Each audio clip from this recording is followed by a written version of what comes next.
Mmelalisha class. You have failed. You have failed. And now pastors wame take over. Pastors wanafaidi huku nje. Pastors wame take over. Pastors wanafaidi. Let me tell you. Pastors siku hizi wanaitwa daddy. Wanaitwa daddy na wake zenyu. Pastors wamekuwa sasa hata wanapanguswa miguu na mabibi zenyu, wanamasajiwa miguu na mabibi zenyu juu wamechoka. Pastor anapewa heshima nyingine huku nje yenye sasa nyinyi you don't receive.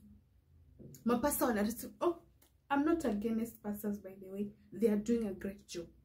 Wanafanya job yenye nyinyi wanaume mlifaa mfanye, but you're not doing. Job yenyewe mwanamke anaenda amekuwa into pastor sasa, wamekuwa kwa pastor sana, wanakimbia left right center kutafutana na mapasta ku save their marriages zenye wanaume intentionally maksudi tu wamechoose, like they don't want to come home early, wanachill na maboys.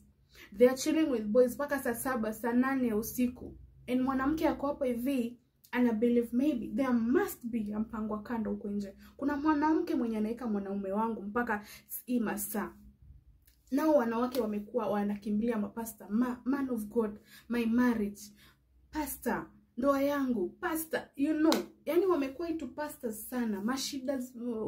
Shida yenye wewe mwenyewe as a man unaweza prevent. Shida yenye wewe mwenyewe ukiamua, now I'm saving my marriage.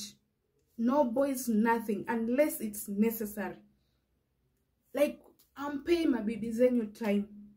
Mabibi wamekuwa into pastors sana. Pastors wanafaidi. Now pastors, hata akikuja kwa nyumba, pastor vile anaandaliwa kwa hiyo nyumba. Chai mzito, chai mzuri, anapikiwa na mkate na blue band, imepikwa peanuts, jam nini, fruits kando, mayai kando, you know. Pastor anaandaliwa vizuri. Something you don't receive. Wewe ukikuja maybe unapewa tu chai yako hapo hivyo na mkate hata ina blue band. Kunya uende kwa sababu you don't have time, you don't show concern, you don't show care. Why should she show care? Pastor amekuwa mtu wa karibu sana. Pastor anapigia bibi yako sana na usiku, woman of God, let's pray. Wanaamka wanaomba. Wanaombea nani? Wanakuombea wewe. Wewe mwenye umechoose kuchill na maboys huko nje. Ufanyi kitu yote ya maana. You're just chilling with boys. One phone call away from your boys. Mbio umeenda.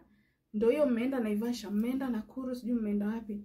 Umeenda kurev, umeenda kujivinjari. Mwanamke ako hapa hivi, oh Jesus, Mungu wangu rudisha ndoa yangu. I curse them, hakuna mpango wa kando. Wanakimbia kwa mapasa Ezekiel kwenda mpango wa kando wakauliwe.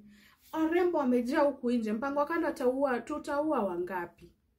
Tutaua wangapi? So, men, wake up.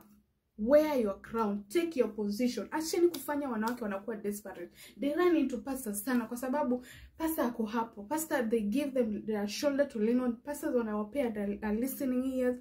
Something, wanawake anahitaji mtu wa kuongea. Anaona the only person I can go to speak to ni the pastor. Nyinyi hamko absentees husband. Hampatikani, you're nowhere to be found. Mko busy ever. Busy with boys. Yeah, mmefanya wanawake wamekuwa desperate. Like they're running to pastors kwenda kuombewa. Men, wake up. Peeni mabibi zenyu time. Mapastors wanafaidi kuishi. At the end of the day unagongewa bibi na pastor, unagongewa bibi na jirani, unagongewa bibi hata utagongewa hadi na